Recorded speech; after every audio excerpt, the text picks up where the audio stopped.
Want convenient banking features like mobile check deposit? Whitney Bank's mobile app has you covered. Start by opening your checking account online at HancockWhitney.com. Then download the app to bank anytime, anywhere. Member FDIC. Major support for Out to Lunch is provided by the law firm of Jones Walker. Established in 1937 with over 375 attorneys in offices throughout the U.S., providing a comprehensive range of services to a local, national, and international client base. JonesWalker.com. And by Business First Bank, with locations throughout the state, including 11 offices in the Baton Rouge area, providing personal and commercial banking, treasury management, and wealth solution services to help clients succeed. Business First Bank, banking with greater momentum. From Mansell's on the Boulevard in Baton Rouge, we're out to lunch with editor of the Baton Rouge Business Report, Stephanie Riegel. It's business Baton Rouge style. Hi, I'm Stephanie Riegel. Welcome to Out to Lunch. Navigating the ever-changing and uncertain healthcare landscape can be a nightmare for providers and businesses alike. It's also an opportunity for entrepreneurs who have come up with ways to help others make sense of what's going on out there. Cindy Heine is the president and co-founder of SyncStream Solutions.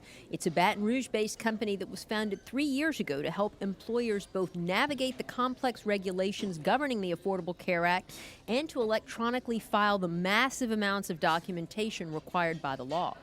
In that short amount of time, the company has grown from a staff of 3 employees to more than 40, with offices in Baton Rouge and Metairie. It also has created its own proprietary software that it private labels to other companies around the country, mainly payroll and benefits administration firms. Cindy, it's a great story. Welcome to Out to Lunch. Thank you very much. It's a pleasure to be here. Blaine Lindsay is the Executive Director, Chairman, and Southeast Division Head of Aledade, Louisiana, the local branch of a national company based in Bethesda, Maryland, that helps primary care providers, that would be like doctors and hospitals, move away from the fee-for-service model to a value-based healthcare system, which is the way of the future. Aledade was founded in 2014 and in just those 3 years has expanded its operations into 15 states, where it is in partnership with more than 200,000 patients in some 200 practices. Blaine has helped lead the growth in Louisiana, where it has some 6,000 patients through its partnership with Blue Cross and Blue Shield of Louisiana. Blaine, it's a very impressive story, and I know there are a lot of interesting details we want to get to. So thank you very much. Thanks for being here on Out to Lunch.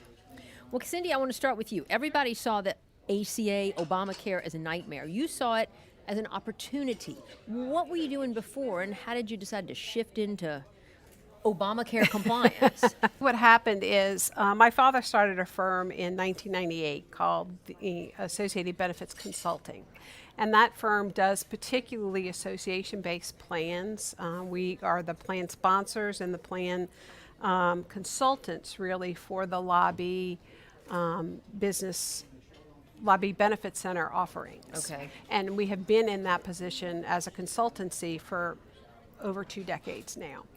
And so as the ACA was coming, even before we had the first regulation, just ACA in general, this whole notion of healthcare reform even, we knew it meant sentinel change for what we were doing. And we had one of 2 options. We either turned and ran, Right. or we learned as much as we could and tried to find what that change would mean for our clients in the consultancy and how we might diversify as a result of that. Did you all have to hire people to do the research for you? Did you just hunker down and start checking it out on the internet? How did you figure it out? We rolled up our sleeves, took off our high heels, and just went to work. And I work actually with my 2 sisters in that endeavor. And as we started first to just learn everything that we could, there's a school called the American College that teaches insurance and finance executives exclusively. And we came across the work of a gentleman named Arthur Taquino.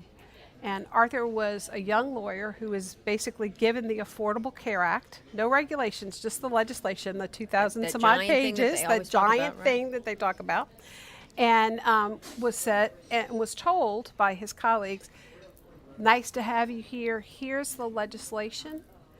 Would you please read it, interpret it, and would you build curriculum around it? And so we were some of his first students. In doing that, Arthur tried to learn that information by putting it in Excel. Okay. As he did that, he realized he might have a product maybe. And he learned to do some coding. And from that, he actually did create a product. And we took that product and actually talked to him about being his marketing arm. So Associated Benefits actually became his marketing arm, delivered his first national client, and 6 months later, we bought the controlling interest in the company, and SyncStream was born. And how many clients today? Today, close to 10,000. 10,000. Wow. Yes. Well, Blaine, Obamacare opened a lot of doors for Aledade as well. Your company creates accountable care organizations, which is ACOs, one of these new alphabet soup acronyms that we hear a lot about in healthcare. Tell us about the company and what an ACO does. Sure. The company was founded by a gentleman named Farzad Mostashari, who was in charge of the one of the healthcare wings under President Obama, who came out and saw an opportunity to help independent primary care physicians succeed in this. An accountable care organization is a group of physicians that come together. And they pool their resources and they go to Medicare and they say, we believe that we can keep patients healthier. Right? Mm-hmm. And we, by providing better care for these patients and creating better outcomes, we will be able to then save you Medicare money. And then Medicare says, if you can do that for us, then you can participate in that gain share. So it's very simple on its face, but it's also very difficult to improve the health of South Louisiana just a little by 5%, right? And you're talking strictly Medicare at this point, but I suppose the same model would apply to private insurance companies, right? No, we in the last 6 months we've expanded, so we have a Mississippi Accountable Care Organization, Louisiana Blue Cross Medicare Advantage. So the whole healthcare system is shifting from a fee-for-service, try to ring you up for as many services as you possibly can for a doctor, because that's the only way they can get paid. Fee-for-service, right? You have a sore throat, you go to the doctor, you get paid because the doctor treats your sore throat.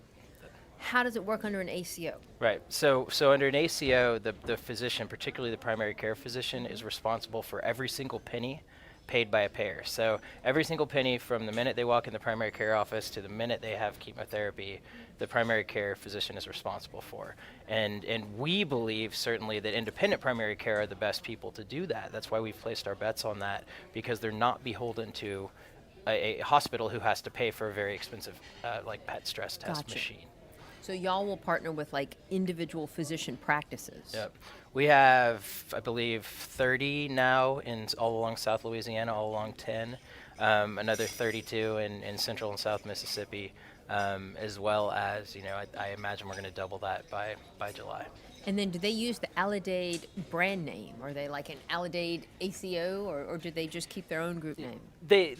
The physicians don't have to switch electronic health records. They don't transfer any controlling interest of their companies. It's truly a confederation of independents, which that's great in some aspects, and it's incredibly challenging in some aspects, because you have 30 different individual small business people coming together to create one entity.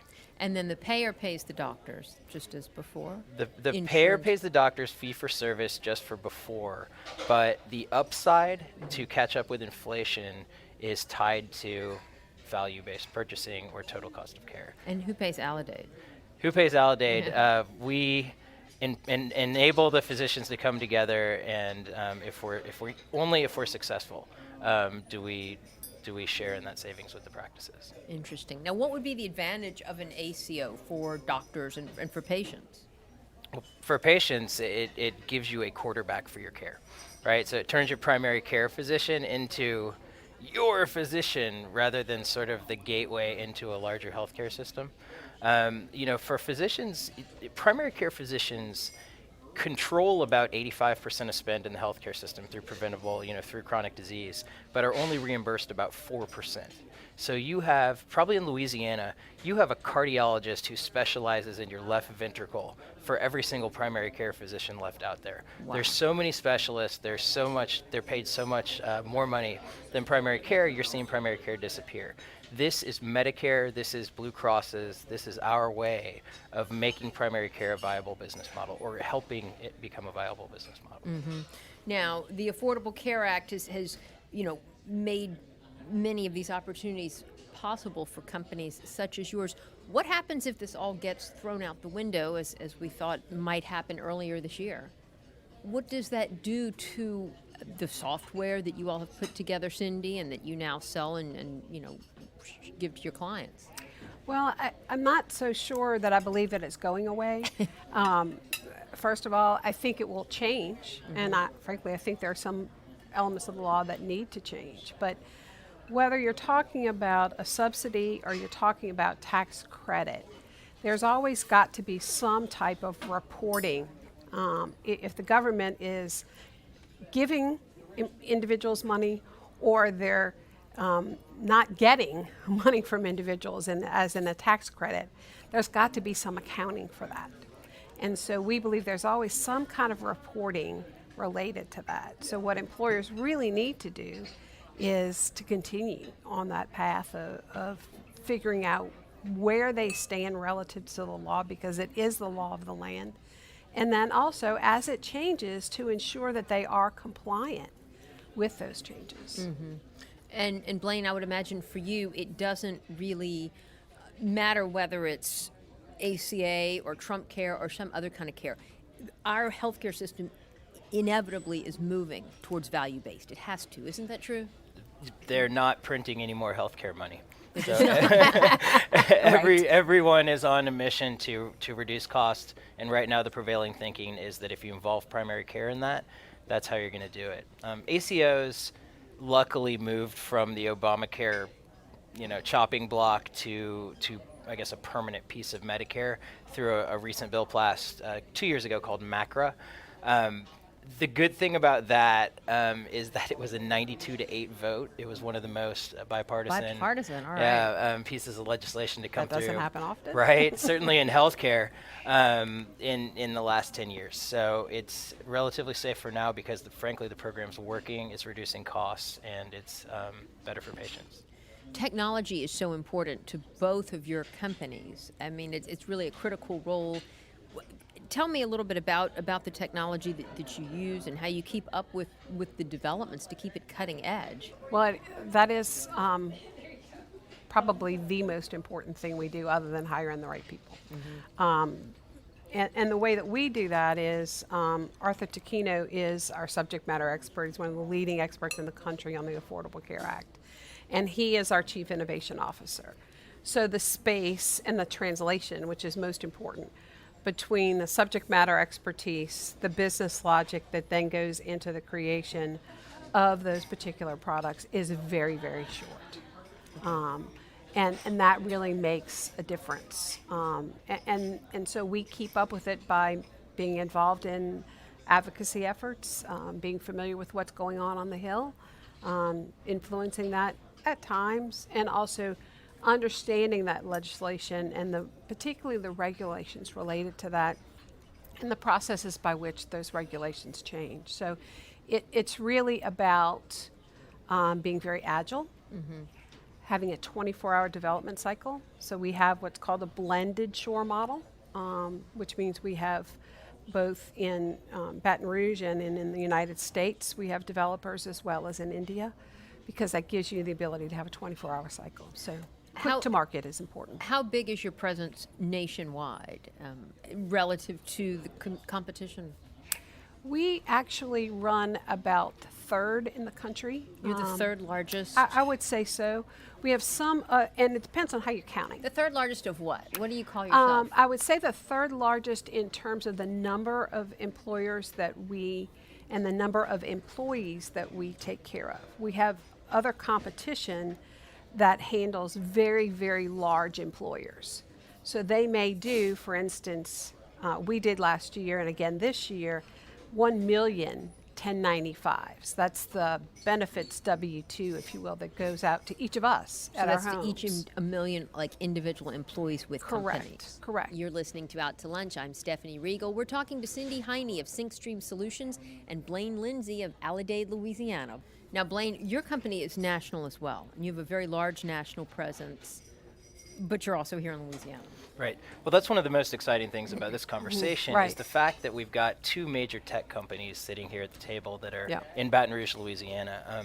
One of the pieces about Aledade, which allows us to do this, I mentioned we kind of go at full risk in our model, is that we're venture capital backed. So we're backed by Google Ventures, by Venrock, and a bunch of Silicon Valley investors to invest in our technology. But the fact that we're now sitting here running a major wing of that in South Louisiana, out of New Orleans, is really a great sign for our local economy and what we're building on the tech front here as far as regionally. So really excited Now, how about did you that. get the national investors to buy in, to back y'all? Well, the original lead investor is a investment fund called Venrock. It's led by a gentleman named Bob Coker, who was the physical architect of Obamacare. So he was together, and he's been able to see this from the top down, and so he was able to look at our model and be the first one in. Since then, it's the technology has grown rapidly. The uptake, we're 2 years old and are dealing with, we're going to get 350,000 lives by July. So it's a breakneck pace. It It's is. exciting. It's Yes. terrifying. It's technology. It's technology. So, how is it doing business here in Baton Rouge? And why, for instance, Cindy, are y'all based here in Baton Rouge? We have an office here in Baton Rouge and an office in New Orleans. And we work out of both. Our Louisiana business, we feel is much better served actually in the Baton Rouge market because it is the capital of the state. And then nationally, what we have is, when we have partners and clients coming in, they would prefer to be in New Orleans. And really, But why not Silicon Valley or some place really cutting edge? because this is a very homegrown business. It's not a small business anymore, and it's not a mom and pop. But it is a homegrown business, and we don't see any reason at this point to move out of home. And I have to say that we've been able to find most of the talent we need at home. That's encouraging. It's been very encouraging. You said you're not a big business, but you're a good medium-sized business. What size business are you in terms of revenues? How much? We're a little roughly? under 10 million. That's a nice size business. I'd like it to be a little bigger. Yeah. What about you, Blaine? What is y'all? I don't know if y'all disclose. I don't know revenues. who's listening to this program. Right. We're very much a startup. We're a Series C startup, growing rapidly in our investment. What that allows us to do is stay incredibly true to our mission, which is improve outcomes for patients. And as long as we can keep our eye on the ball for that, then our investors are behind us. The second we start playing games or start getting caught up in health systems and getting away from that mission is when we start to worry about the outcomes of the patients. So we're lucky in that aspect that we get to take the high road, even though it is getting more and more and more difficult as we go from somebody who nobody's ever heard of to scaring these large health systems. But of course, I mean, the other mission of a business is always to make money, and Right. so. At what point do you start to realize, a return on the investment? When we save money at the end of the year for the payers, then our physicians do incredibly well, and we grow our business as well. So that's how the doctors get paid. That's how the doctors get paid, is if they are successful at the end of the year in improving outcomes, maintaining quality. That's another big piece of this, is that you can't just cut care, right? It's not Right. rationing, because you're responsible to Medicare, to Blue Cross, every step of the way for certain quality metrics that ensure that you don't cut care for the patient. Now, does Aledade develop those metrics, or do you all go out and buy them from somebody else, or you customize a? Medicare, the payer tells us what we need, and then we go in with our technology inside of the electronic health records. So the physicians are doing these things, Sure. but they're not recording them in the same places. They're jotting them down on paper and scanning them in. They're sitting on tables in a file, and that's Yeah. such as the genius and why you need an aggregator to do some of this work, is to be able to get in there and prove that you did these things. And that's where y'all really specialize. That's where we specialize. We invest in the people and the technology to come in and support, because each of these physicians is seeing 30 to 50 patients a day. They've got family members working the front desk in rural Louisiana and Mississippi. Sure. They've got to make payroll. They've got patients that rely on them. So they need to not have to think about this more than they have to, right? But it's so complicated, and our president recently said that healthcare was so complicated he had no idea. And I think a lot of people had an idea actually that it was very complicated, and you all certainly know that. Absolutely. What is this? Is there a single biggest problem? I mean, is it that it's become so sophisticated that we can't keep up with it? We expect too much from medicine. We want everybody to have the best possible Blaine, care. I'm going to let you take that You one let me- first.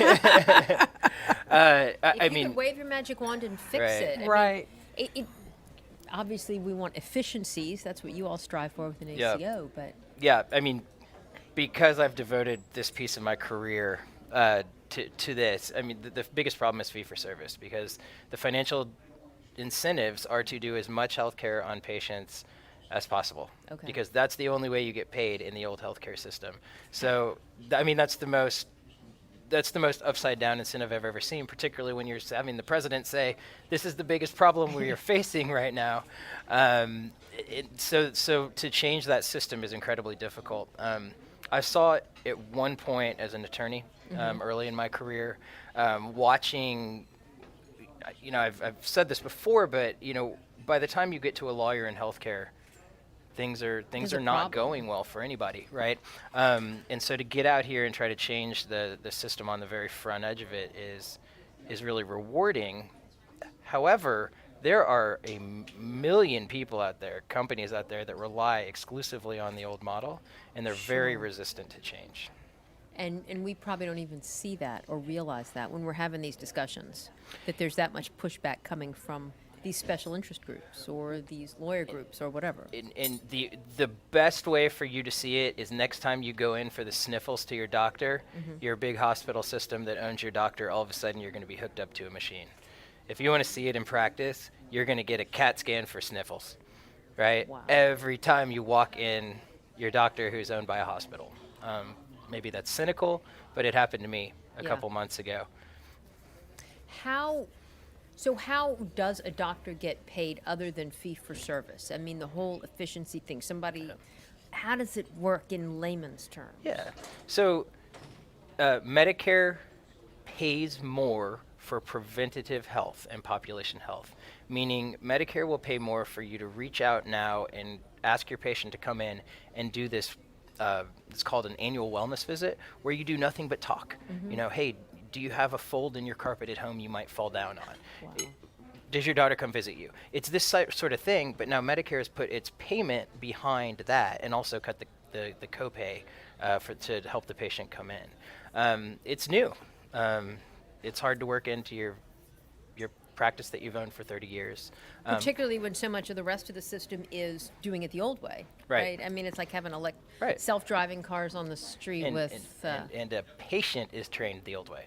Right. The patient's going to resist coming to the doctor an extra time. The patient doesn't want Obama to have their information, even though they're under Medicare, and they don't understand that Medicare is a government payer, so they already have that information. And so it's people. You have to deal with people. Right. And that's where the incentives are trying to be aligned.